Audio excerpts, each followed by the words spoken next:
हाय जो सामान को लाइव स्ट्रीम दे सगुन दाराम और हजिक ताबन पे उसेरा के लाइव पे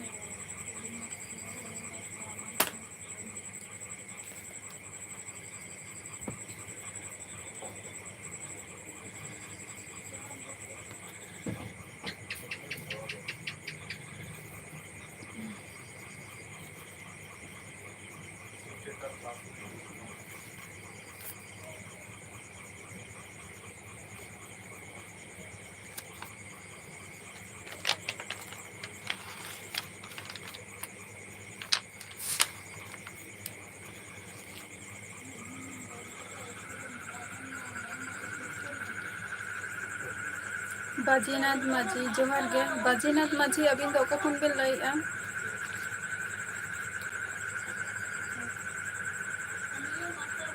एमआर संजय जोहार गे अभी तो कखन बे लइया और इन नपाय रेगी मिनाइया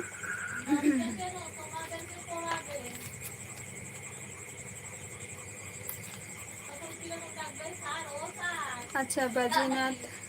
माझी उड़ीसा खन बिन लइया चेक बिन चिकाय गया अबिन दो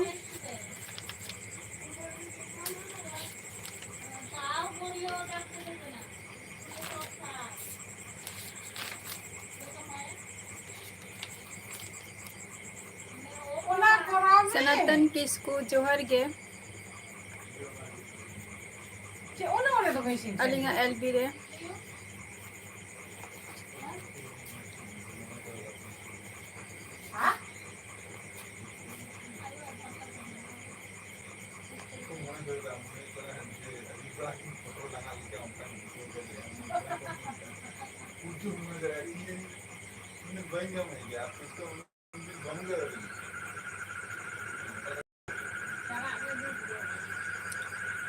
बजीनाथ उड़ीसा ओका जगह रे बिन तहन गया बिन दो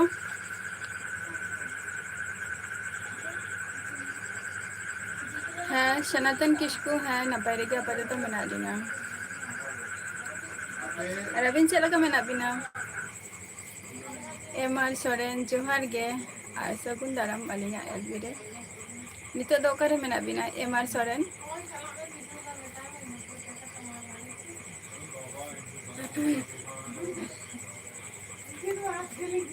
अच्छा रायरंगपुर नपाय कथा बजीनाथ अना हो है सनातन किसको जो को भी नपाय रे दाबो के और हर को चलका मेना को सनातन किसको अच्छा तेज कमी तो बबिन चलाव कना एमआर सोरेन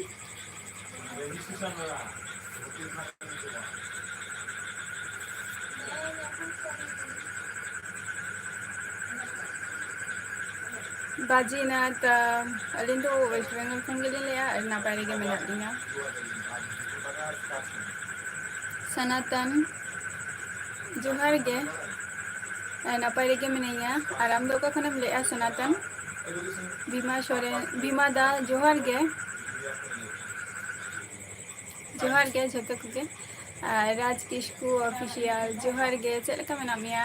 राज किसको ऑफिशियल अच्छा और अबिन से तो तेहन दो दाग से बांगे एमआर सोरेन तेहन मा साढ़े 9 खन कमी बिन चला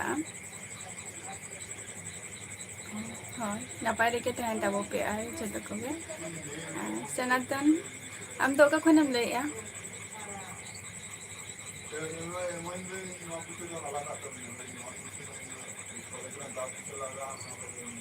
बांगा सनातन किसको आम दो बाइन कोले नोडे बारिया सनातन मेना किना ना इन सनातन किसको तो बाइन लेका जस्ट सनातन ही लाई ना और मिहो सनातन मेने नोडे चेदो के बांगे बीमा दा अबिन दो चेक बिन चिकाय आनी तो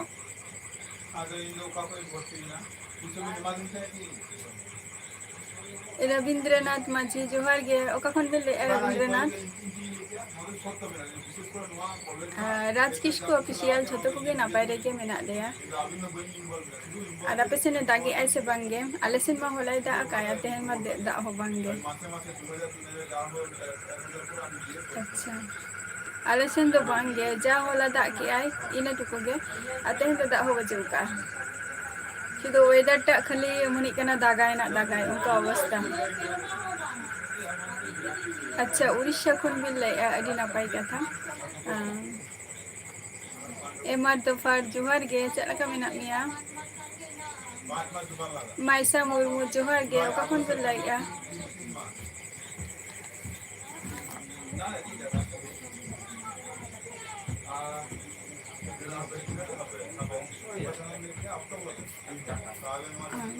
एमार सोरेन आदो ने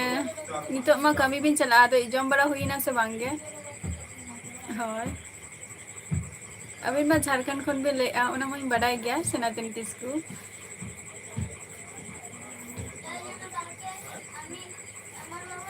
एटा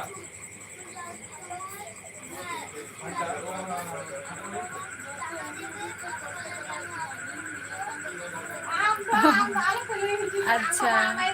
एमआर सोरेन अच्छा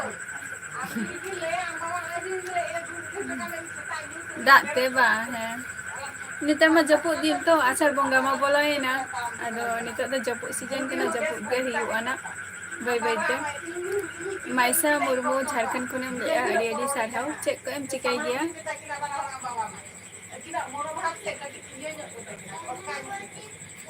एमआर दोफार चलका मेना मिया आम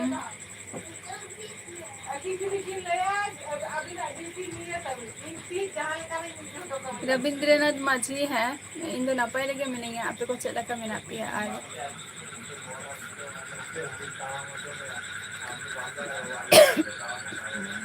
बांग दारे ने बांगा ना देखा हुई तीन घर करा नो में देखो तीन घर का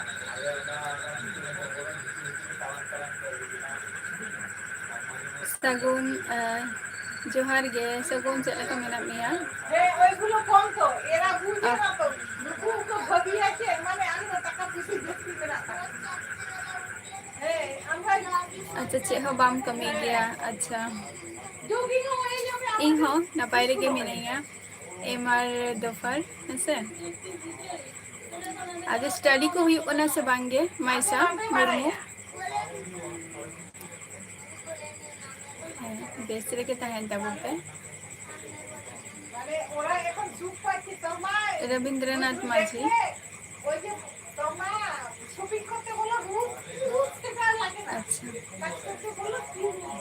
अरे नपाय कथा विवादा तेहन दो क्वेश्चन दो बांगा तेहन दो रपोर आरकी रपोर को मेनानी जहाँ तेहन जहाँ को लाइव रे पे जुड़ो कान तबवा तो जहाँ कथा लई आना कटी इन लिया जे आपे माने आपे अंते को चलका को खेल गया को से बांगा बइन बड़े ना आले नते जेटा वेस्ट बेंगल रे जेटा हुई कना जे नवा दिसम रे वेस्ट बेंगल दिसम रे दो फर्स्ट नदिया डिस्ट्रिक्ट रे गना जेटा कुड़ी हपोना जेटा फुटबॉल टूर्नामेंट एहतोप लेना तो फर्स्ट बेच दो आले गेले ताहले नाले तो ओना बेच दो नितो बचु का और ओका ओका दिसम को माने नवा अबो सांतारी को माने कुड़ी हपोन फुटबॉल को खेल काना तो ओना को हो मिटम बड़ाय रेना दरकार कांतिया अब सांतार को जहाँ झारखंड बोलो बिहार बोलो उड़ीसा बोलो अड़ीगान जायगा खन बे नोडे लाइव रे पे जुड़ो कान तबो तो इहुई माने बड़ाय रेना इच्छा मेना तिया जे अब अंते रे सांताली कुड़ी हपन को खेल काना को से बांगे फुटबॉल को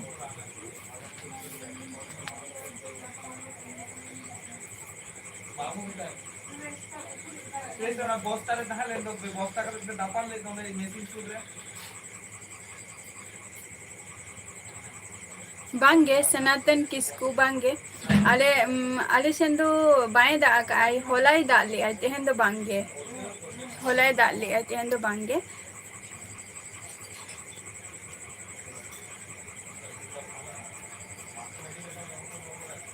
अच्छा वेस्ट बेंगल रे ओका जायगा रे एमआर सोरेन अच्छा केरला ले कमी हिउ कना नपाय कथा कमी दो तीन दिन धरे पे चला करना बैकग्राउंड रेना तो अड़ी गान के ओड़ा होड़ा आंजम ओड़ा होड़ा रोड होपे आंजम होपे प्लस हुकना जहां बाहरे रे नुको रेटो को रागे आको बरुडा को झिझी पोका को अड़ी गान के आंजम गे तबो पे ना उनको होको रागे गया को मकू हेमरम जोहार के अच्छा मकू हेमरम आपे सेन को खेल गया को माने निंका हुई कना जे माने 17 दो 17 माने 16 18 निंका एज कोई माने खेला का को फर्स्ट ओका साल आपे ओंडे माने खेल हुई कना मकू हेमरम बाला जोहार गे दीदी इन दो नापाय रे सॉरी वाला इन दो नापाय रे मिनिया आम चेला का मेना मिया अच्छा जम भरा हुई खाना चे बिन जमे सनातन किसको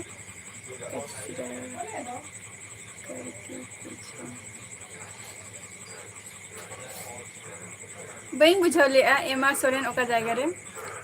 जहाँ को यहाँ क्वेश्चन पे आंजम का खाने अवश्य इन खोजा जे जेटा इन लई तब पे जे ओको माने ओका ओका जायगा खन को खेल गया को मेनते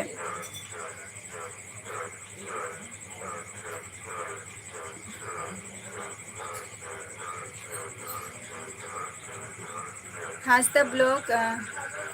जोहार गे हासदा ओका खनम लई आम दो अच्छा हय ऑनकान टाइम रे हो अडिगन मेना को जे ओना टाइम रे हो माने 16 17 18 आले मा लास्ट आले आले के फर्स्ट बैच ले तहालेना जेटा आले नदिया डिस्ट्रिक्ट रे फर्स्ट माने कुड़ी होपना मिटंग खेला रेना मिटंग आयोजन बा डिक्लेयर निका मिटंग हुयो कान तहे तो फर्स्ट बैच तो आले गेले तहालेना ले माने नोआ इंडिया रेना मान इंडिया इंडिया सॉरी नोआ नदिया रेना जहाँ जिनिसटा तो ओना आले पश्चिम बंग रे अडी झलते पासना लेना तो पासना काते रे हो किछु दो मेना को किछु दो माने किछु दो आले बेच जहाँ उनको तो मेना ले गया और किछु दो कमी को नाम किया को एमार मुर्मू बाबू जोहार गे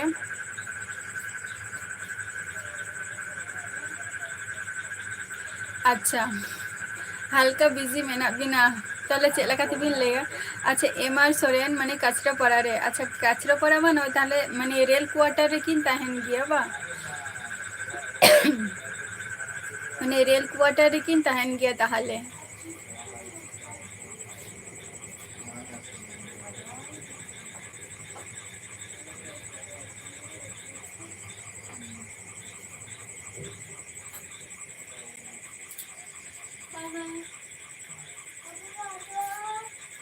बई बुझाव लेआ माकू हेमरम चे एम लई केआ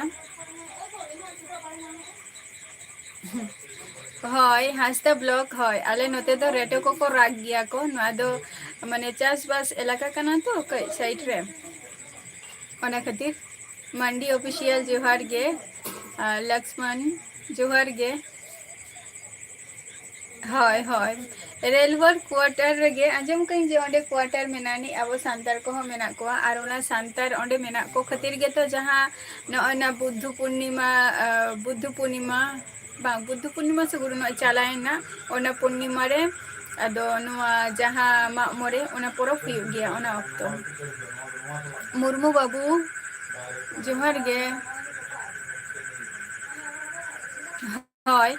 माकू हेमरम हय ओना हो खेल हुई लेना ओना हो नेता तो बांगे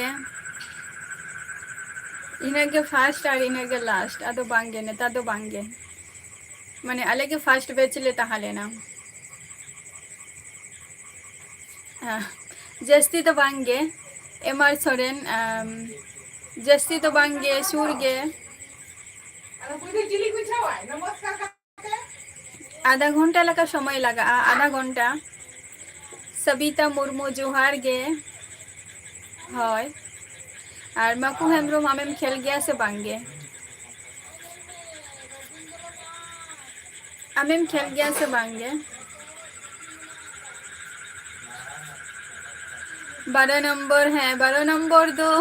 जहाँ एम आर दफार जहाँ ले दो जे 12 नंबर इन दो ओना माने कल्याणी जहाँ 5 नंबर कल्याणी 5 नंबर पोरगेना जहाँ को ले दो जे 14 नंबर 12 नंबर नवा 14 नंबर और 12 नंबर दो सुर सुर गे मेनानी तो ओका साइड ओका को लिया उना दो ना उना बइन ठिकाया और बइन बडाया तबे सेन हुई काना 14 नंबर से 12 नंबर लिया को जे 14 नंबर और 12 नंबर ओना दो जतो पाशापाशी अतु गे काना ना एम एस टुडू जोहार गे मोटिवेशन जोहार गे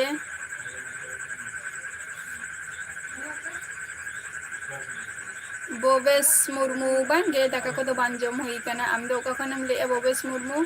समय जोहार गे चेक लका मेना बिना बिन जूडी मतलब बई बुझो ले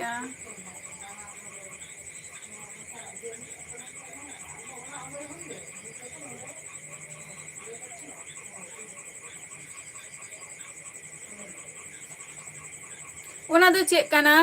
एम आर दफार ओना दो चेक एम लई के बई बुझो ले रायमणी बास्के जोहार गे ओका खन बिन लई आबिन दो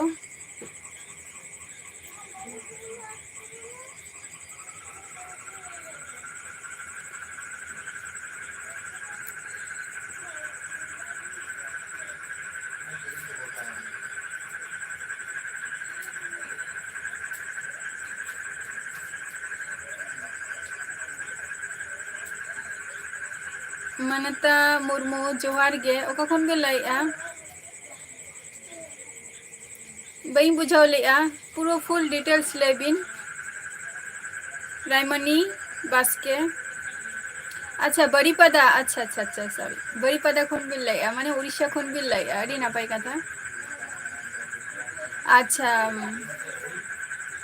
12 नंबर दो मामू ओड़ा ताम बा अच्छा अड़ी नापाय कथा अदम हजू बार माने हजू गियाम से बांगे एम आर दफार माइसा मुर्मू निया जपुरे मा चेक थके बाले चिकाई जहाँ ओड़ा रेना कमी को गे ओना को ले कमी नितो दो हॉलाय दाग चेक दो ओना खातिर माने कमी को कटी स्टॉप करते तहाइना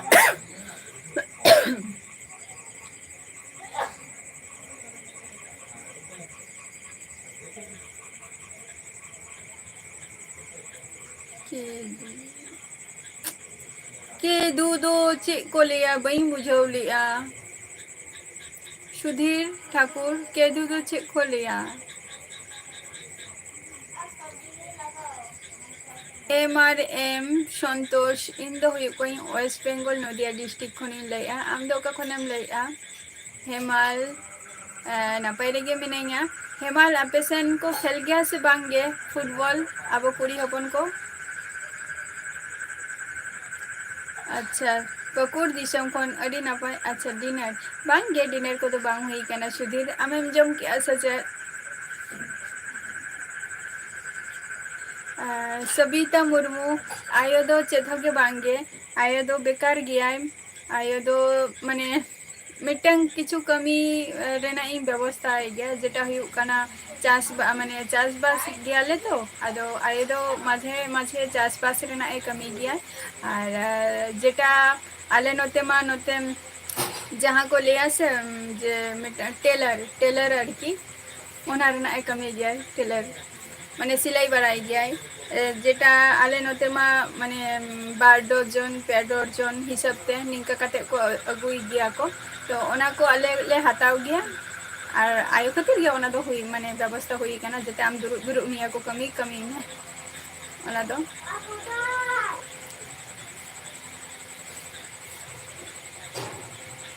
अच्छा अच्छा अच्छा डोरेमोन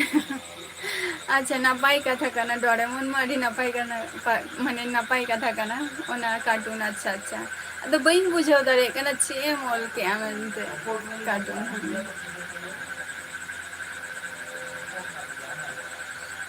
समय चामुंडा बांगे चेक होके बाइन चिकाई नितो दो ओड़ा रेगे मिलिंगा जतोटा इना चेष्टा के हुई कना मारांग कथा चेष्टा रे मिलिंगा आर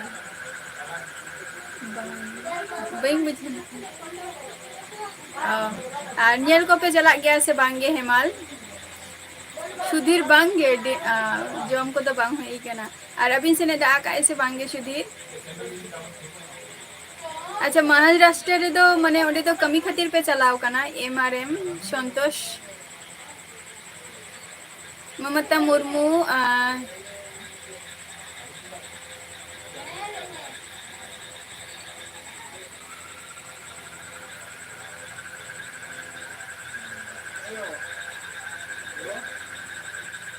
हिरनपुर अच्छा हिरनपुर रेम तहन गया इन तो वेस्ट बेंगल रिन तहन गया और नो अभी ना फर्स्ट टाइम कना अलिंगा लाइव रे हेरना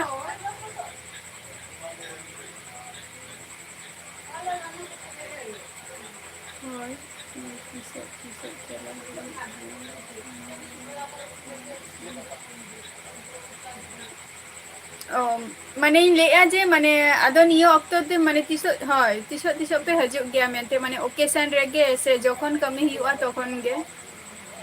बांगे हेमाल दाका को तो बइन जम का आमें जम किया सचत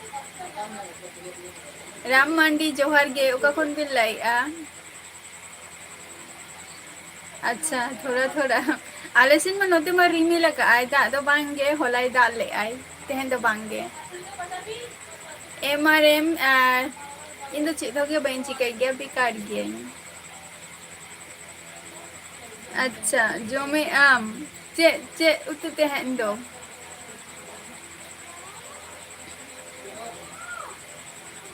2 बिलियन जोहार गे ओका खनेम लेआ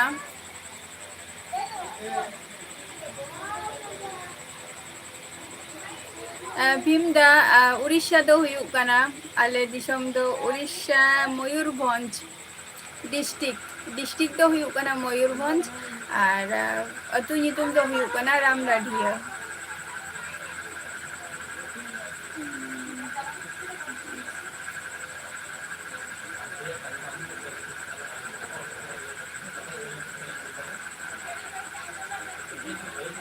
राम मांडी माने झारखंड खन भी लेया अड़ी अड़ी नापाई कथा ब्लॉग तो बइन बड़ाया बइन से न कना से उना बंगा जोखय तारपर चे को लिया दरकार जोखय एमनी दान को तो बांग सेन हुई कना आदो उना टा खोज खबर हो बांग हता हुई कना भीमा दा ओय तो में ओना मुंह फेक कना लुतुर रे लेखा लुतुर रे लेखा हजू में बइन बुझे दाड़ा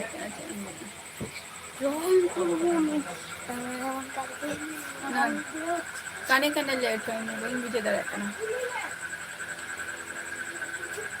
बांगे आले सेन दो बाय दा आकाय तेहन दो होलाई दा ले आय और ओना खातिर के रेटोर ना आवाज को पे आंजम में आपे बत एलाका साइड कना तो ओना खातिर अच्छा भीमा दा और अच्छा नापाई कथा कना मयूरभंज चला लेंखन में दाड़ा चला हुआ इन को चिंता भावना मेना तिया जे दाड़ा को चला हुआ भीमा दा बम ले लेआ जे क्वेश्चन रेना कथाम कुली के दिया बट आंसर बम ले लेआ जे अभी नंते को खेल गया को से बांगे कुड़ी हपन अब कुड़ी हपन को आरकी संताली माने संतार को आरकी फुटबॉल टूर्नामेंट तेहन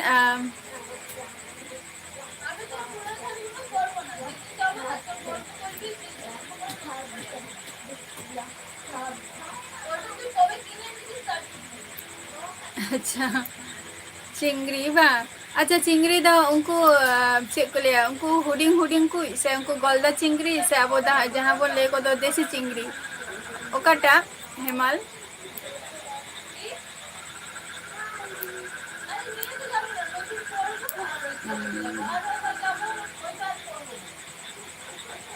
अच्छा ओना हो नापाई कथा काना भीमा दा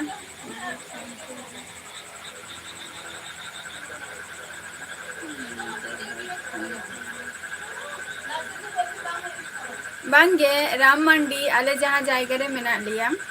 संतार तो मेना को गया बट आले सुर तो बांगे कटी माने चे लिया 5 मिनट तो अवश्य लगा गया और रास्ता रे दो जस्ती दो बांगे आले जहाँ अतु रे मेना लिया उनते दो 5 मिनट समय लगा और रास्ता थे हय रास्ता सेन दो जस्ती दो बांगा जस्ट 2 मिनट तीन ताले उनते हो किछु संतार मेना को उनका मेना लिया और आले नितो जहाँ जायगा रे मेना लिया नोते दो माने ओड़ा खने उडुक लेन खान दो संतार दो बांगा नोते तो झतो उनको बाहरे दिसम रिंग नोते रे दो को बासे आको और किछु किछु मेना को जहाँ नोआ कोरे को सर्विस का को उनको के आदो नोते रे मेना को एमटी बाबू जोहार गे ओका खनेम लेआ एमआरएम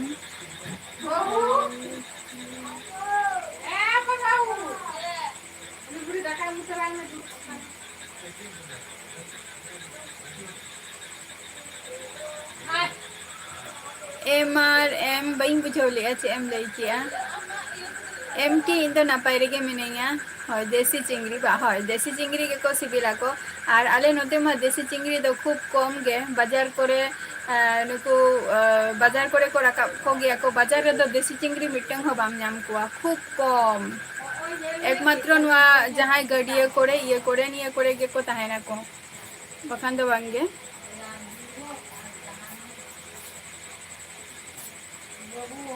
হ্যাঁ রামমান্ডি অবশ্যই পাতা কদো হুয়ুগ গিয়া রামমান্ডি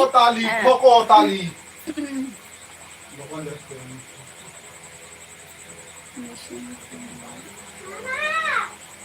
হ্যাঁ মিশন মিশন দো বচ্চো আনি नोडे जेमन हॉस्टल को दो हाँ मेना नी तो जहाँ DL ट्रेना नुआ को मेना नी तारपोर हिकना एपीजे अब्दुल कलाम जेटा यूनिवर्सिटी मेना नी आले सूर रेगे नुआ दो आले हाई रोड सूर रेगे किछु किछु मेना नी संस्था जेटा मिशन को मेना गया और राम मंडी आले नोते तो पता हुयुग गया नय तना ना चेक को लिया नय हजु कना रात एने रथ रथ यात्रा जहाँ को लय दोना तो तीस रथ इहिलो मा बांग हुयुग गया तार नेक्स्ट तार परे दिन जहाँ अब आले नोते तो को लिया को जे माने तीस को रात हुयुआ रात पूजो बा इया तार परे दिन अब नोते शांतार एने रात एने हुयुआ ओना जिनिसटा रविंद्रनाथ सोरेन जोहार गे चेलका मेना बिना बिन भीमादा अवश्य भीमादा अवश्य जखन गे चला हुआ उड़ीसा अवश्य खबर दो बाडाई हचो हुआ जहाँ उड़ीसा रिंग फ्रेंड को मेना को अवश्य बना मारांग रिंग बाडाई हचो बनाना अच्छा लड्डू जोहार गे ओका खनेम लेआ झारखंड खन भी ले एमटी बाबू अच्छा डुमको जिला खो चे को बिन चिकाई गया और आले तो नापाय रेगे मेना लिया जतो को गे फैमिली को रविंद्रनाथ राम मंडी है हजु ताबो पे पता एने हजु कना माने चेन लिया सोजा राहत रे हो हुआ उल्टे रात रे हो बनार रेगे हेमाल नितो तो बांगे नितो दो ओना एज वजू का जे नितो जे फुटबॉल खेल रेना ओना अक्तो मिटंग ताहा लेना ओना दो जहां आपे तो माने आपे ठनी शेयर की आरकी ओना दो आले फर्स्ट बैच ले ताहा लेना तो फर्स्ट बैच मध्य रेगे किछु दो मेना कोआ जेटा फुटबॉल खेलते बाइयेते उनको तो किछु को सर्विस किया को और किछु मेना कोआ जमाई कना को और किछु मेना कोआ जे ओलोक कान गया को जेमन आले ओना मध्य रे दो ओना ओलोक मध्य रे दो ना अलगे ना मेला निया किछु आरकी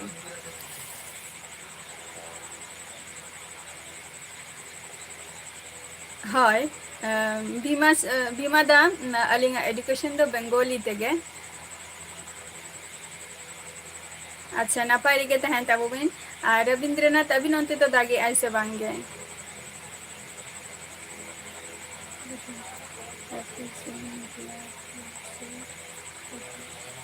माने आले आलेले सुधीर माने आलेले चला गया से बांगा ओना कथा बिन कुलिंग कना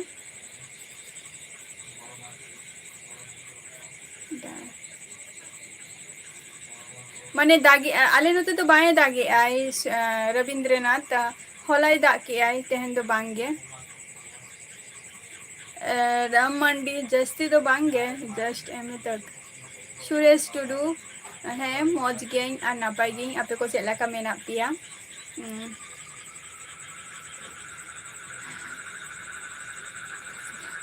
बांगे रविंद्रनाथ सोरेन माने बैच रेना कथा नोडो हुयुग कान ताहे जेटा फुटबॉल जहाँ टूर्नामेंट एतोप लेना जेहेतु तेहन ओना निये के क्वेश्चन हुयुग कान ताहे जे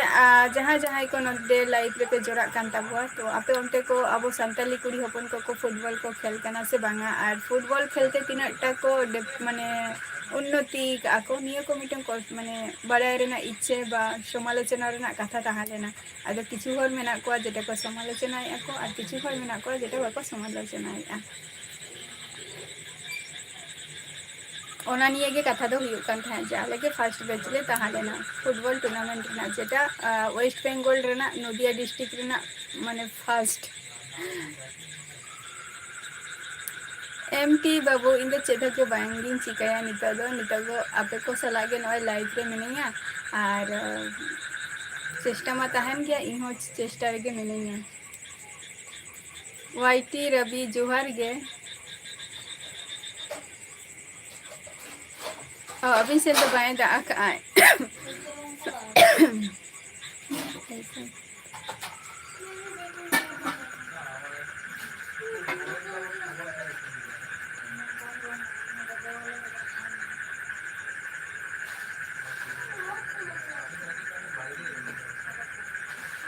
सुधीर ऐसा गे पे वेडिंग खाना मतलब बहन बुझा गया वाईटी रवि रिप्लाई एम की एन तो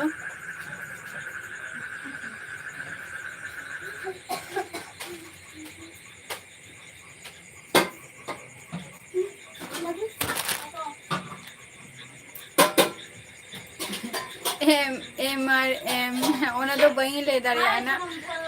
80 बछर बयस हुयुग कान तबिना नापाय कथा काना ओना दो बट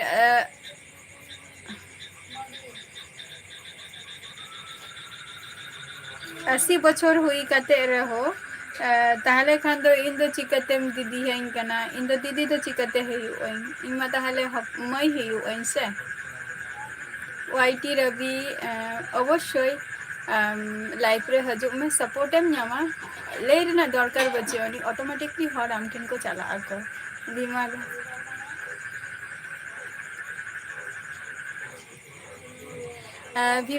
भीमा दाम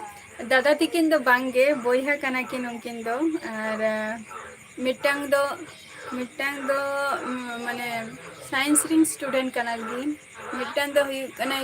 केमिस्ट्री और मिटांग दो हुयुग कना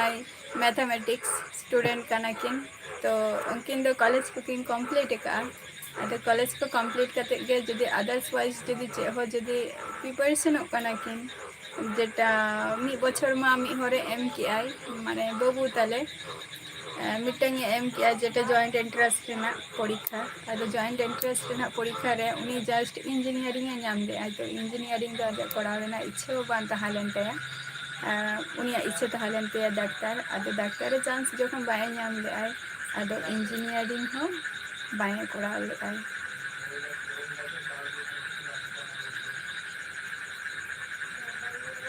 पचिन मुर्मू अलिंगा दिसम दो अलिंगा ओरा दो हुयुग वेस्ट बेंगल नदिया डिस्ट्रिक्ट खय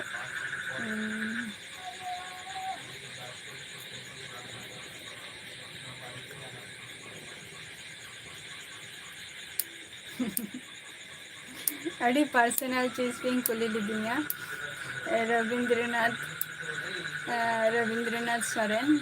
अड़ी पर्सनल चीज जेटा ओका साबे माध्यम की एम ए आवा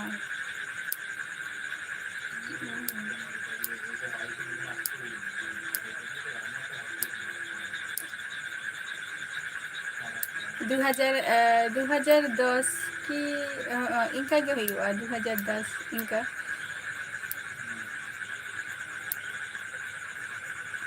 M R Soren M R M नितो दो फुटबॉल को तो बई खेल दिया नितो दो बेकार गे जखन खेल हुई ताहे मिटा अक्तो ताहा लेना ओना अक्तो समय खेल हुई गे ताहे आदो खेल खातिर के माने पढ़ा खातिर के नवा को आदो फुटबॉल को बंद चाबा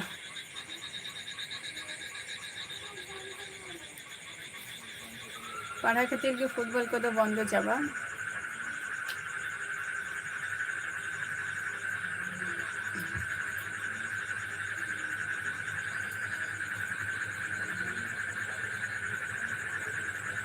सुरेश टुडू आले ओरा रेदो माने 10 जन चेतान रे मेंबर मेना लिया पीला मांडी जोहार गया का कौन भी लिया क्रिसमस फेस्टिवल सुधीर बांगे क्रिसमस फेस्टिवल तो बाले मनाव गया बट जहाँ कोरे क्रिसमस जहाँ मेला को गया और जहाँ चार्च को तो माने जहाँ 25 आरकी 25 डिसेम्बर इन हिलोग गे अदो ओना चार्च को माने चार्च को खुला का गया को अदो ओना माने ओना भीतर टा चेलगा कते सजाव दो का को इना दिन के सुजोग ताहेना बाद बाकी दिन दो बाको बोलो हचवा को आले नोतेना चार्च रे दो मानाव दो बांगा जस्ट मेला नेल दारान को चला हुआ सगुन मुर्मू है झतो को के ठीक गया आम चेलका मेना मा आर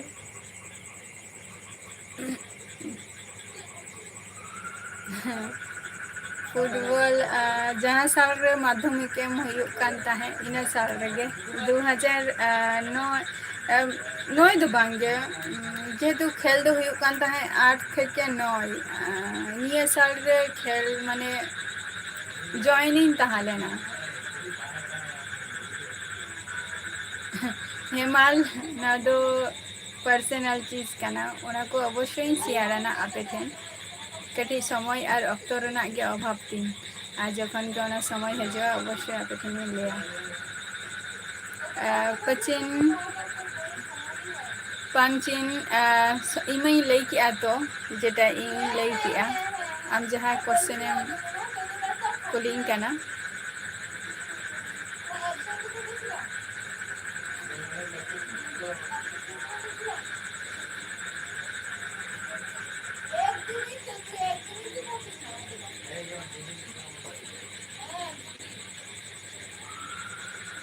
अवश्य अवश्य मनंतन मुर्मू अवश्य नियम अवश्य देखो अब सानताली हपन तीना गान आर नोआ माने निया को जायगा रे को चला दारे को जखन ओना को प्लेटफॉर्म जदि को न्यामा का को ते इन दो अवश्य सपोर्ट दो अवश्य के दरकार मिटम भागी जायगा रे चला कनाय बा भागी ये रे चला कनाय सपोर्ट मा अवश्य ये दरकार कना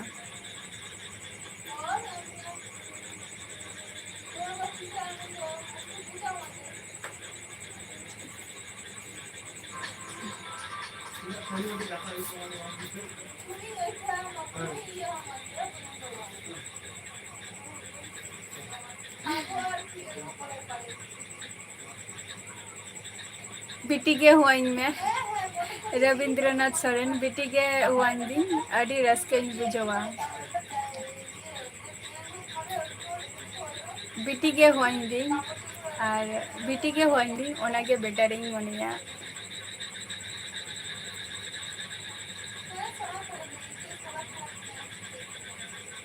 भीमा दा अवश्य चेष्टा रे मा मेना लें गया बाद बाकी कमी रे और बाद बाकी कमी रे मा चेष्टा रे के मेना लिंगा ना प्रतीक जोहार के ओका खनेम लेया अनंत टुडू जोहार के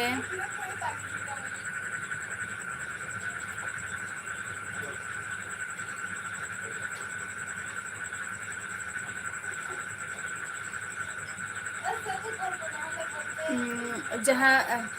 पंचिन मुर्मू जहाँ फुटबॉल चला अलिंगा अडी चिंडिया अडी बछर चलाएना अडी बछर दो बांगे 2008-9 निंका चलाव कना 8-9 होय 8-9-10 निया को दिन कटी माने फुटबॉल प्रैक्टिस ताहे निया को बछर गे तारपरेर बछर खन दो आदो फुटबॉल के आड़ा गिडी आदो खेल गे बांगे 2011 साल खन आदो खेल गे बांग हुआ और तेहन हुई कना 2011 और तेहन हुई कना 2024 ताहले 13 बछर रेना डिफरेंट मेना आनी जे बंदो काइन फुटबॉल टोटाली के प्रीतम जोहार गे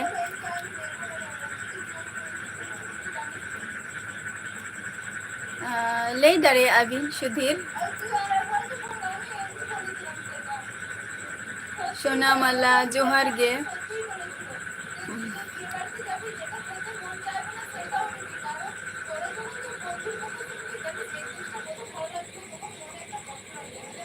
US, thank you.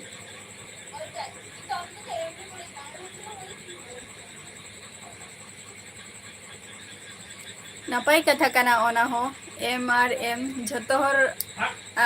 ओना जिनिस तो झतो हर मध्य रे टैलेंट हो बांता है ना से झतो हर की अकोय हो की इंद्रा को चला बाको चला लड़ेया आम जुदी तेहन जुदी अलग पढ़ा जहां हर कनाय बा ये कनाय उनी जुदी आम जुदी तेहन जुदी मेते जे चलो तेहन तो सेंद्रा बन चला उरी तो सेंद्रा तो बाय सेंद्रा दराम जेहेतु निजेरा कमी निये झतो हर व्यस्त रे बन तहना बन अकोय ओका कमी कुसिया आय उनी ओना कमी चेतान रे के जस्ती हैबिट और कोशिश रे तहना है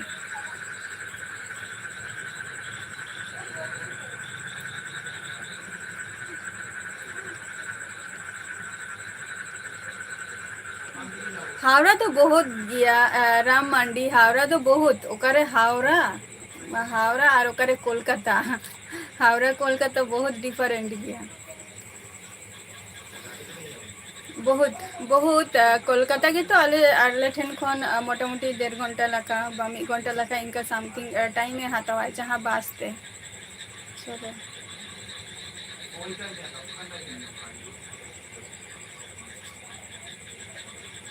হয় Rabindranath Soren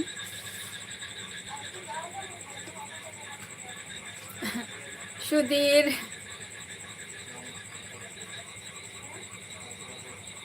in the single gang देखो लाइफ रे मा अड़ीगन प्रॉब्लम तहन गया बट जहाँ झतो खन सेरा होर तहना को से उनको किछु लाइफ रे प्रॉब्लम तहन गया बट जे जहाँ बापला कथा भी लाइया तो ओना को किछु प्रॉब्लम मेना नहीं तो ओना प्रॉब्लम खातिर गे अलिंग निना दिन मेना लिया बापला बा जमाई कथा तो मेन दो बांग कना बापला मा तेहन रे हम बापला गया पोरेते रे हम बापला गया है से बट जहाँ नित समय टा मेना नहीं ओना समय रे जदी निजे जदी जहाँ चिका दाड़िया खानेम लाइफ निजेरा लाइफ खातिर ओना मा नापाय आसे सुजित सोरेन जोहार गे सुरेंद्रनाथ अच्छा आरो हजो बिना लाइफ रे समय जखन गिबिन नामा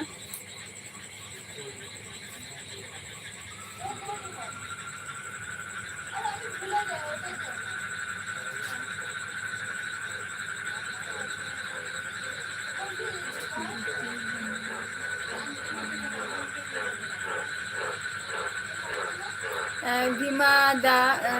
अड़ी अड़ी सारहाव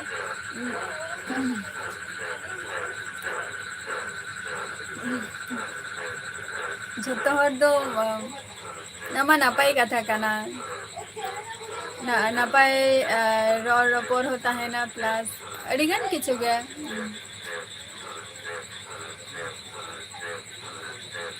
सुजित सोरेन नुआ दो अलिंगा प्राइवेसी कना नी तो बई लाइक अना दलिंगा नियम विरुद्ध चला कना जखन के समय आर हजुआ तखन के आपको कसला ना इन शेयरा हेसे और इना ताकते तो कटी वेट रे था आठरो तबो पे सुजित सोरेन पंचन मुर्मू इन दो हुयुग कनाई चंपा मुर्मू कनाई चंपा मुर्मू चंपा मुर्मू कनाई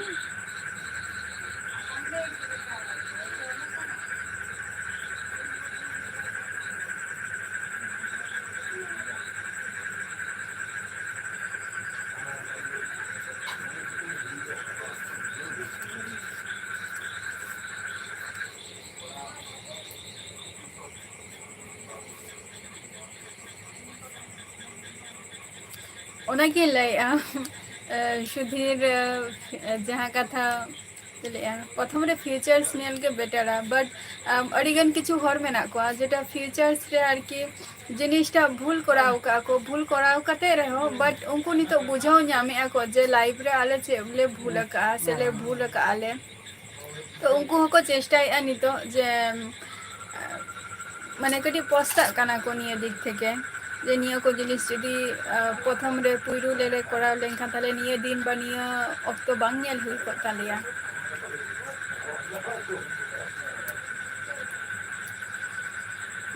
अच्छा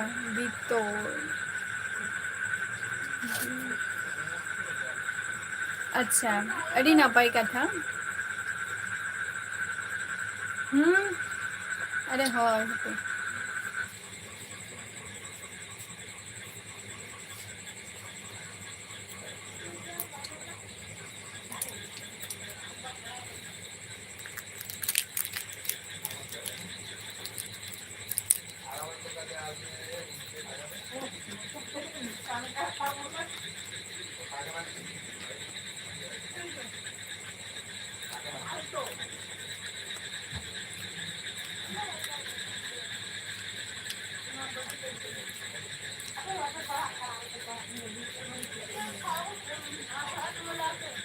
लाइब्रेरी बोलते बई बुझाव लेआ राम मंडी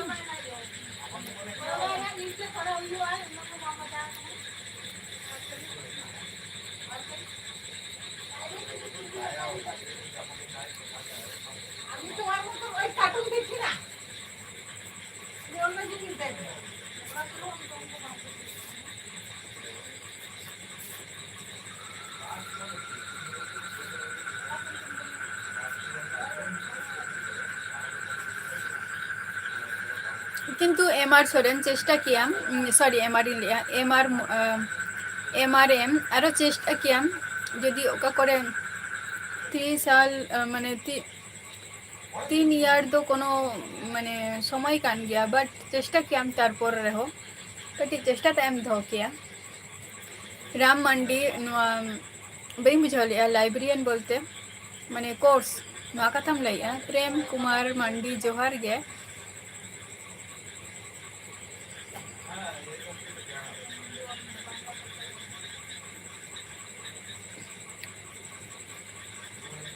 प्रेम मंडी तीसो दिकुरात हुआ दिकुरात हिलो दो किंतु बांगे तार परेर दिन नेक्स्ट डे प्रेम कुमार मंडी जेदिन दिकुरात हुआ इन हिलो दो बांगे तार परेर दिन हुआ मरला बिले एने हेसे इन हिलो अब संतार को ओंडे दो को सेटेरो आको अड़ी झल झल कोरिन रे को हजू आको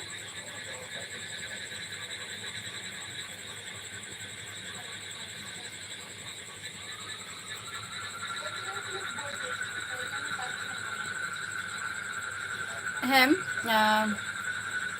माइसा मुर्मू हेले में चे एम लैया बई बुझाव ले तमा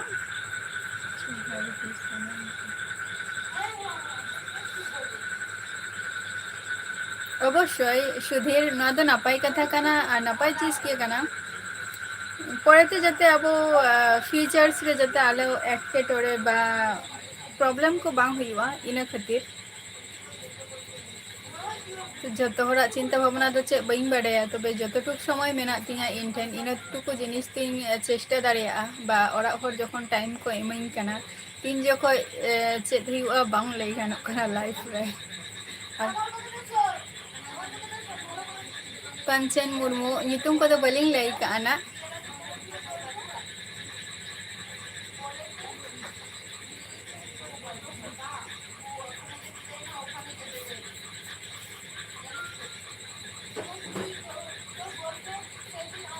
अच्छा है पंचन मुर्मू मुर्मू को सला दोले पेला गया किंतु जाते मी जाते आले हुयुमा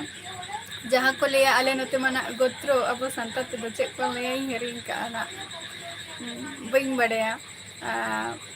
बांग्ला ते तो नते दो को लिया गोत्रो जे जाते मी जाते आले हुयुमा मी इनिंग काना को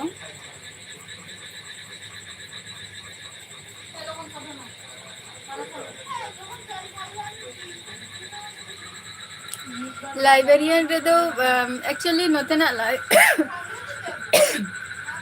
पढ़ा गया को माने लाइब्रेरियन रे दो पढ़ा गया को एकला एकला रे हो बा अकोरिंग फ्रेंड सला हो बट चुपचाप निंका गे आराम जुदी मनिया जे लाइब्रेरियन रे जे बांगे जे लाइब्रेरियन रे दो बइन पढ़ा इन बोई हता कते ओड़ा रे बातिना दिन रेना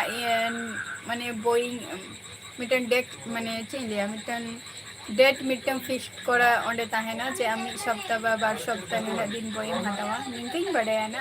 और लाइब्रेरियन रे दो बोई आम ओंडे चला कते रहूं पढ़ा दाड़िया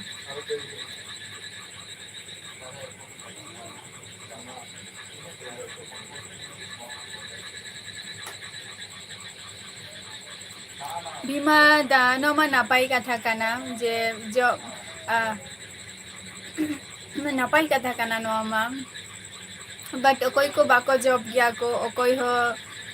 ᱱᱤᱛ ᱦᱚᱸ ᱛᱟᱭᱱᱚᱢ ᱨᱮᱜᱮ ᱢᱮᱱᱟᱜ ᱠᱚᱣᱟ ᱛᱚ ᱩᱱᱠᱩ ᱠᱷᱟᱹᱛᱤᱨ ᱫᱚ ᱪᱮᱥᱴᱟ ᱫᱚ ᱛᱟᱦᱮᱱ ᱜᱮᱭᱟ ᱥᱮ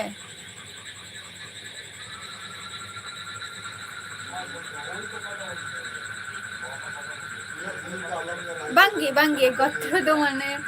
ᱯᱟᱹᱨᱤᱥ ᱫᱚ ᱪᱮᱫᱟᱜ ᱯᱟᱹᱨᱤᱥ ᱢᱟᱱᱮ ᱫᱚ ᱦᱩᱭᱩᱜ ᱠᱟᱱᱟ ᱡᱮ ᱟᱵᱚᱣᱟᱜ ᱴᱟइटल ᱡᱟᱦᱟᱸ ᱠᱚ ᱞᱟᱹᱭᱟ ᱟᱵᱚᱣᱟᱜ टाइटल ᱡᱟᱦᱟᱸ ᱟᱵᱚᱣᱟᱜ ᱠᱚ ᱞᱟᱹᱭᱟ ᱡᱮ सरनेम ᱫᱚ ᱪᱮᱫ ᱠᱟᱱ ᱛᱟᱢᱟ যেটা ᱦᱩᱭᱩᱜ ᱠᱟᱱᱟ মুর্মু গোত্র ᱫᱚ ᱪᱮᱫ ᱠᱚ ᱞᱟᱹᱭᱟ ᱤᱧ ᱦᱚᱸ ᱵᱟᱹᱧ ᱵᱟᱲᱟᱭᱟ ᱱᱟ ᱡᱮ ᱟᱵᱚ ᱥᱟᱱᱛᱟᱲ ᱛᱮᱫᱚ ᱟᱨ ᱟᱞᱮ ᱫᱚ ᱪᱟᱢᱯᱟ ᱢᱩᱨᱢᱩ ᱠᱟᱱᱟᱞᱮ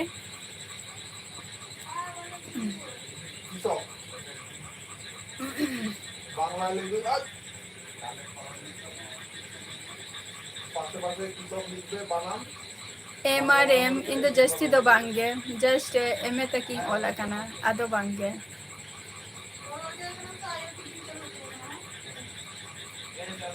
ᱟᱪᱪᱷᱟ ᱠᱨᱤᱥᱱᱟ ᱡᱚᱦᱟᱨ ᱜᱮ ᱠᱨᱤᱥᱱᱟ ᱚᱠᱟ ᱠᱷᱚᱱᱮᱢ ᱞᱟᱹᱭᱮᱜᱼᱟ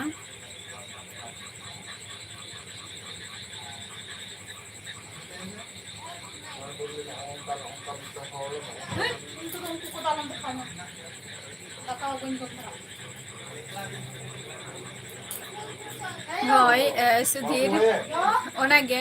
যেহেতু ᱚᱱᱟ কিছু কিছু সময় মেনানি যেটা ইᱧ ᱦᱚᱸ ᱟᱯᱥᱳᱥᱚᱜ ᱜᱤᱭᱟᱹᱧ ᱡᱮ ᱵᱟᱴ ᱚᱱᱟ সময় যদি ᱚᱱᱟ ᱴᱟইম যদি ᱤᱧ ᱦᱚᱸ যদি কিছু করাও দাঁড়ে কিয়াᱹᱧ তাহলে হয়তো নিশ্চয় ᱡᱟᱦᱟᱱᱟᱜ ᱵᱟ ᱡᱟᱦᱟᱱᱟᱜ কিছু ᱦᱩᱭ ᱠᱚᱜ ᱜᱮ ᱛᱤᱧᱟ ᱤᱱᱠᱟᱹᱧ ᱪᱤᱱᱛᱟᱹᱭ ᱜᱮᱭᱟ ᱛᱚ ᱤᱧ ᱠᱤᱪᱷᱩ ᱯᱷᱨᱮন্ড ᱦᱚᱸ ᱢᱮᱱᱟᱜ ᱠᱚᱜᱮᱭᱟ ᱱᱤᱛᱚᱜ ᱡᱮ ᱪᱟᱹᱠᱨᱤ ᱦᱚᱲ ᱫᱚ ᱠᱷᱩᱵ ᱠᱚᱢ ᱢᱮᱱᱟᱜ ᱠᱚᱣᱟ ᱟᱨ ᱢᱟᱱᱮ ᱠᱷᱩᱵ ᱠᱚᱢ ᱠᱟᱹᱴᱤᱡ ᱯᱟᱲᱦᱟᱣ ᱠᱟᱱᱟ ᱠᱚ ᱟᱹᱰᱤ ᱞᱚᱜᱚᱱ ᱜᱮᱠᱚ ᱡᱟᱶᱟᱭ ᱪᱟᱵᱟᱭᱮᱱᱟ ᱠᱚ ᱟᱨᱚ ᱠᱤᱪᱷᱩ ᱢᱮᱱᱟᱜ ᱠᱚᱣᱟ ᱡᱮᱴᱟ ᱠᱚ ᱠᱚᱢ ᱯᱟᱲᱦᱟᱣ ᱨᱮᱜᱮ ᱥᱟᱨᱵᱷᱤᱥ ᱟᱠᱟᱫᱼᱟ ᱠᱚ ᱱᱚᱝᱠᱟᱱ ᱠᱚ ᱦᱚᱸ ᱢᱮᱱᱟᱜ ᱠᱚᱣᱟ ᱥᱩᱫᱷᱤᱨ ᱴᱨᱟᱭᱵᱮᱞ ᱥᱚᱝ ᱡᱚᱦᱟᱨ ᱜᱮ ᱠᱨᱤᱥᱱᱟ ᱚᱠᱟ ᱠᱷᱚᱱᱮᱢ ᱞᱟᱹᱭᱮᱜᱼᱟ ᱟᱢ ᱫᱚ ᱵᱟᱹᱧ ᱵᱟᱲᱟᱭᱟ ᱱᱟᱜ ᱚᱱᱟ ᱫᱚ ᱡᱟᱭᱦᱳᱠ MRM ᱟᱞᱮ ᱱᱚᱛᱮ ᱢᱟ ᱜᱳᱛᱨᱚ ᱢᱟᱠᱚ ᱞᱟᱹᱭᱟ ᱠᱚ ᱡᱮ ᱛᱳᱢᱟᱨ ᱪᱟম্ᱯᱟ ᱱᱤᱝᱠᱟ ᱟᱨᱠᱤ ᱵᱟᱝᱞᱟতে ᱱᱟᱜ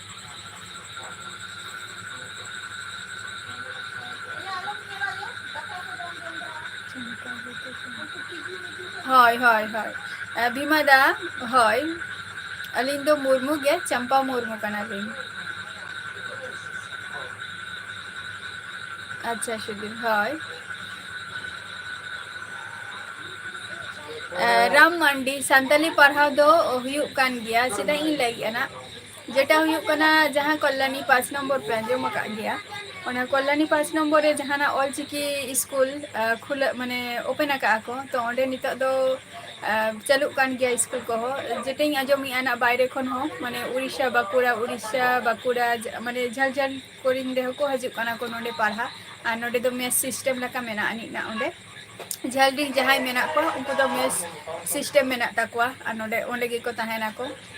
ᱱᱚᱣᱟ ᱚᱞᱪᱤᱠᱤ ᱡᱚᱠᱷᱚᱱ ᱚᱞᱪᱤᱠᱤ ᱥᱴᱟर्ट ᱟᱠᱟᱱᱟ ᱛᱚᱠᱷᱚᱱ ᱫᱚ ᱟᱹᱞᱤᱧ ᱚᱞᱨᱮᱰᱤ ᱮᱴᱟᱜ ᱢᱟᱱᱮ ᱢᱤᱫᱴᱟᱝ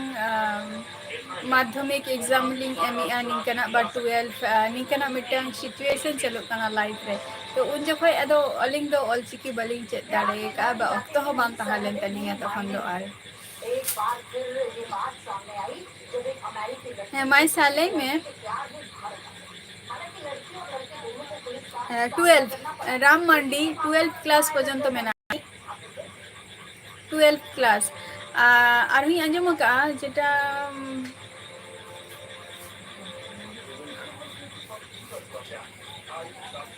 ᱥᱟᱱᱛᱤᱱᱤᱠᱮᱛᱚᱱ ᱥᱮ ᱡᱟᱫᱚᱵᱯᱩᱨ ᱨᱮ ᱡᱮᱛᱚ ᱟᱵᱚ ᱥᱟᱱᱛᱟᱞᱤ ᱱᱤᱝᱠᱟᱹᱱᱟᱜ ᱢᱤᱫᱴᱮᱱ ᱟᱸᱡᱚᱢ ᱞᱮᱜᱼᱟ ᱡᱟᱭᱦᱳᱠ ᱛᱚ ᱱᱚᱰᱮ ᱫᱚ 12 ᱯᱚᱨᱡᱚᱱᱛᱚ ᱢᱮᱱᱟᱜ ᱟᱹᱱᱤᱡ ᱱᱟᱜ ᱠᱟᱞᱞᱟᱱᱤ ᱨᱮᱫᱚ ᱟᱵᱚ ᱚᱞᱪᱤᱠᱤ ᱤᱥᱠᱩᱞ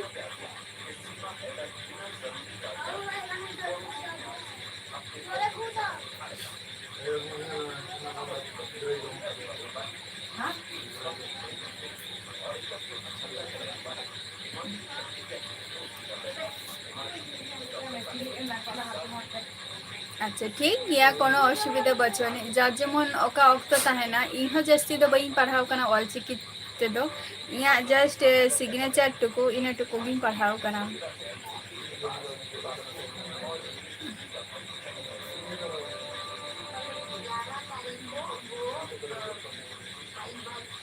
अच्छा हिंदी मीडियम बा अच्छा नपाय चीज कना ओना हो हिंदी हो जेहेतु ओना दो राष्ट्रीय भाषा कना अवश्य चेक के दरकार कना आर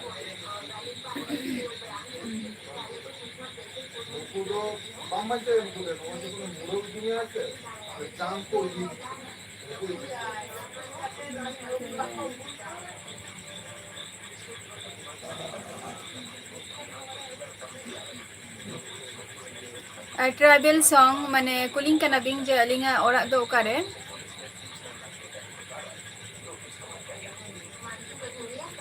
अलिंग तो हुई कना लिंग वेस्ट बंगाल नदिया डिस्ट्रिक्ट खन लिंग लई आना और अलिंगा दिसोम ओरा दो हुई कना उड़ीसा कना अड़ीगान होड़ के नोडे लाइफ रे को कुलिंग गया को जे दीदी बापला कनाम से बांगा तिसेम बापला आसे बांगा बट लाइफ रे जुदी चे हो जुदी बइन चिका दाड़िया कने बापला कते दो लाभ से हुई तिया ऐसे और जखन के लाइफ रे जखन कोनो किछि कराव दाड़िया बा इना जहां इन एगनेस्ट रे जहाना किछु जुदी कराव दाड़िया तबे तो ना इन मेता जे बांगा चलो चलो आ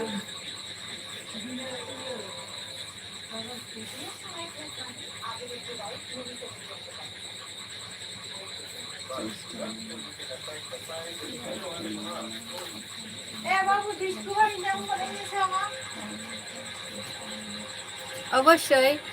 जेटा अवश्य बीमादान ये तो सारी कथा गेन जतो हर गे ना दो जेटा इन नते आले चेलकाना भाषा बा अभी नंतेना चेलका भाषा निया को हो मिटन और इमा गोगो मारांगो तापरे चे मिटम इहो जतो मेतदिया लाइफ रे तो नियो माने को तो चे काना इन दो बइन बड़ाई ताहे तो आपे ठेन खन किछु किछु मेनानी जेटा बड़ाई आई मुर्मू ब्लॉग जोहार गे चेद लका मेना मिया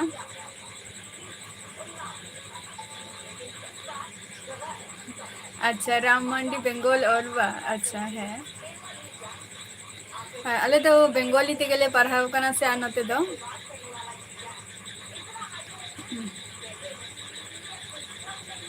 एग्जिट हेलो ओका खनेम लइया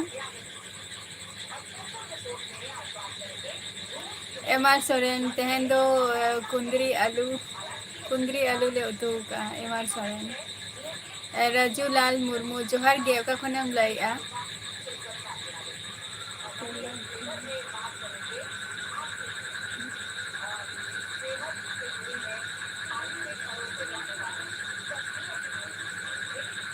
अच्छा अच्छा मुर्मू ब्लॉग काम तो चेम चिकाई गया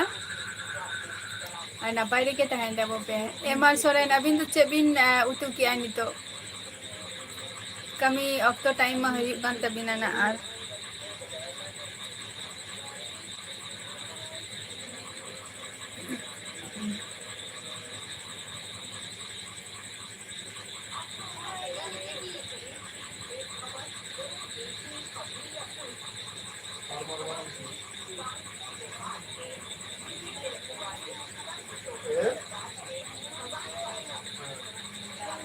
एसटी ऑफिशियल जोहार गे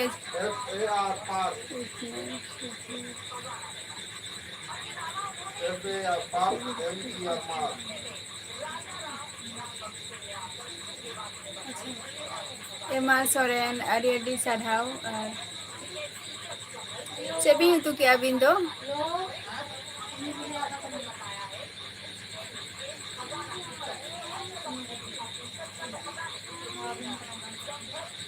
पंचन मुर्मू अवश्य हजत ताबन पे ᱧᱟᱯᱟᱢ दो हुयुग गिया ना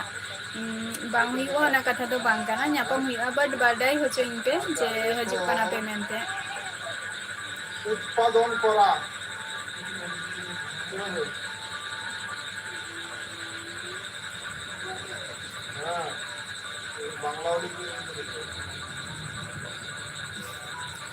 एमआरएम बांगे पुलिस रे तो ऑलरेडी रिजेक्ट कर दिया को रिजेक्ट कर दिया को मिटंग जेटा ताहले ना केंद्रीय रेना मा रिटेंडिंग पास के खने ओना रे तो कैंसिल है ना कैंसिल लेना जखन नंबर को मिटन परेते जखन 2019 रेना कथा कना नवा दो रिटर्न रे पास करते माने नंबर आरो परेते को बाराव किया को उन जखन ना दो कैंसिल लेना और कोलकाता पुलिस रे मा पुरो एकदम के बात ओना खातिर दो एक्चुअली ओना करे आई बाबा तो को इंटरेस्ट बचु तकवा मिटिंग गया को आलम एमा बट ओना दो इया इच्छेते और इया जोर तिंग एमा का बाद जहां एग्जाम को दो माने डिफेंस लाइन रेना इया तो इच्छे तो बचु तिंग माने इच्छे तो मेना तिंगा बट ओरा ओरा सपोर्ट टा बचु ता ना रे प्रोड्यूस चलो कोना चेदा जस्ती दो एमआर सोरेन अबिन दो जस्ती बारहे ना माने बारहे रे जम गया भी इनसे नोडे तैयार करते बिन जम गया जस्ती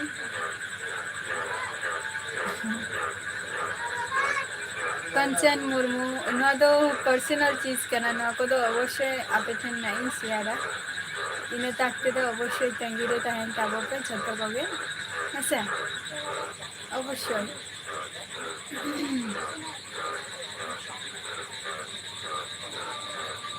हाँ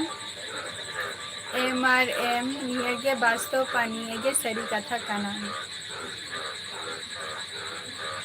ओना खातिर ना डिफेंस लाइन रे दो इंटरेस्ट के बचु तिया मने को आदो ओना रे दो जेद बांगे ओना के ओरा होर जेटा लाई ako ओना के चेष्टा हुयु काना जेदे हुयु खान मा अवश्य जहाना मिटन इन तो जस्ट जे सरकारी चाकरी नाम गे हुआ एमन कथा दो बांग काना बट लाइफ ते चलू खातिर बा सामांशन भगी मिटन फ्यूचर्स नेल खातिर तो अवश्य के ना को जिनिस ताहे दरकार बट अड़ीगन हर के पे नोडे पे लेइंग गया पे जे दीदी बापला के नाम से बांगा जमाई के नाम से बांगा अनवा लाइफ रे ले गया को बट इन जदी बापला खाने बा जमाई खानी हई हयतो निश्चय पेराई को हजु कना को तो इन हतो न्याल तिया जे इया इन जहां ठन को बापला इया को बा जमाई इया को इया मिटन मिटन भगी लाइफ ताहे दरकार ताई हसे जते इन जते भगी ठीक जते मिटन चलिया मिटन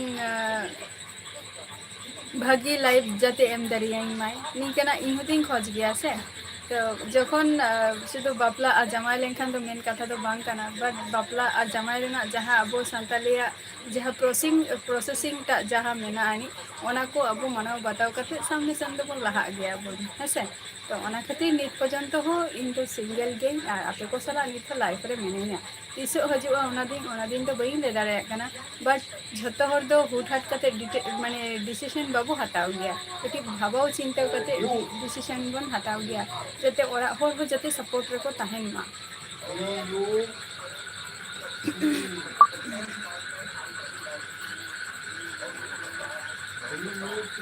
कार्तिक मंडी जोहार गे अड़ी परे रिबिंग हेना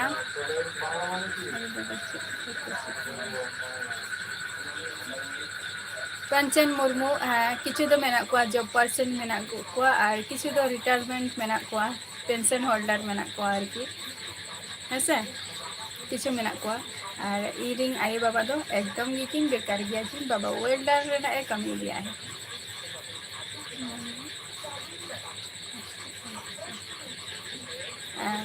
बीमा दा अवश्य चेष्टा मा ताहेन कान गया सामते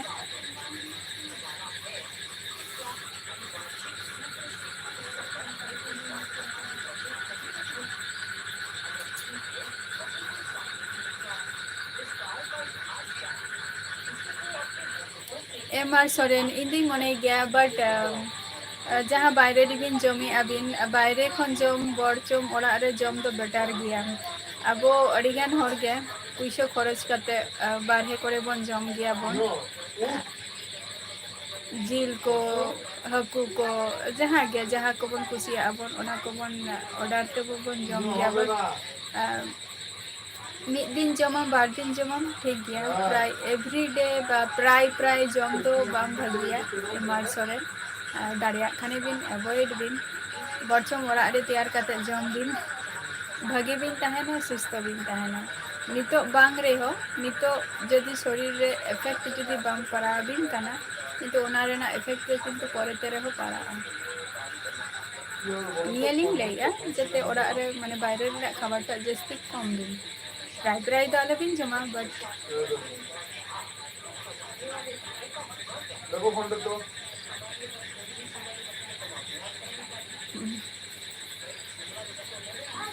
सॉरी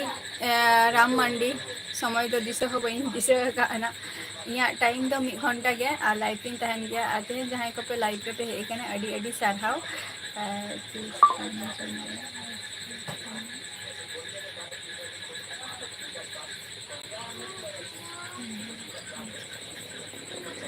अवश्य भीमा दा अवश्य लेगा बट ओना दो निजेरा देखो मिटन पेरा जेबन नेतार कार बाजार रे बा नेतार कार जुग रे जे पेरा जेबन मेता को अब जहां गेबन बड़ाई हचो का शुधु बड़ाई हचो दो मेन कथा दो बांग काना मिटन पेरा होर अपनारा ओड़ा रे हजु आय उनिया परिवेशनटा हो जते भगी और नापाय ते जते ताहेन मा ओना टुकु क्षमताओ ताहे दरकार होड़ा हेसे जहां को तहन लाइव रे पे हे काना अडी अडी सारहाव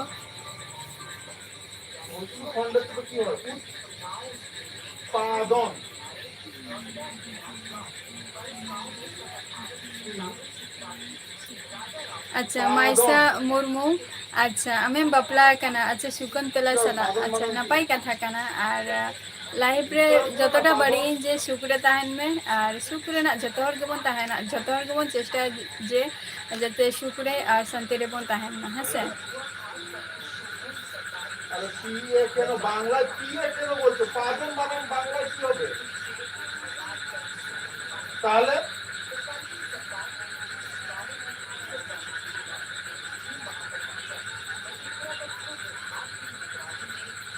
अच्छा ट्रैवल अलिंग तो जस्ती घड़ी लाइव रे बलिन ताहेना तेहन दो ना नोटा पर्यंत गिलिन ताहेना जहां को तेहन लाइव रे पे हे काना अडी अडी सारहाव ट्राइबल सॉन्ग लई अलिंग ना नॉय लाइव रे दो इन दो 8टा खय 9टा रिंग हजू गया 1 घंटा लाइव रिंग तहन गया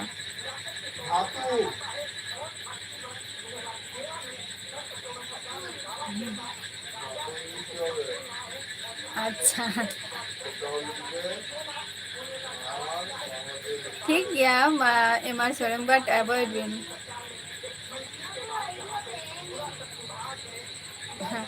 पंचेन अलिंग सला दो जतो और हर को मेना को आयो तो को माने बहु तो को तारपर आयो माने आयो मेनाया बाबा दो बचिया ना जतो को गे मेना लिया से ओना खातिर टीवी को नेले आनी तो दो अवश्य भीमादा अवश्य अवश्य ओके एमआरएम आरो हजे तबन पेना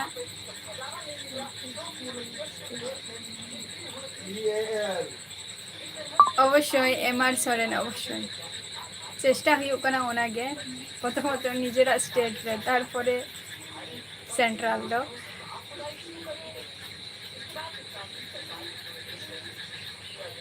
अवश्य पंचन मुर्मू अवश्य जखन कोलकाता बिन हजुआ माला रिबिन बाडाई हचलिंगा बा आलिंग लाइव रे 8टा खय 9टा लिंग हजु गया एवरीडे हजु ताबो बिना जी हासदा नितो दो लाइव इन क्लोज या और तेहन कटी लेट नाम तो गपा हजु मेना और तेहन जहां को पे हे काना लाइव रे अडी अडी सारहाव नोंका गे लाइव रे हजु ताबोन पे और तेहना एपिसोड दो ना नोडे गिन मुचादिया तो गपा आरो नवा मिटन एपिसोड टिंग अगुयाना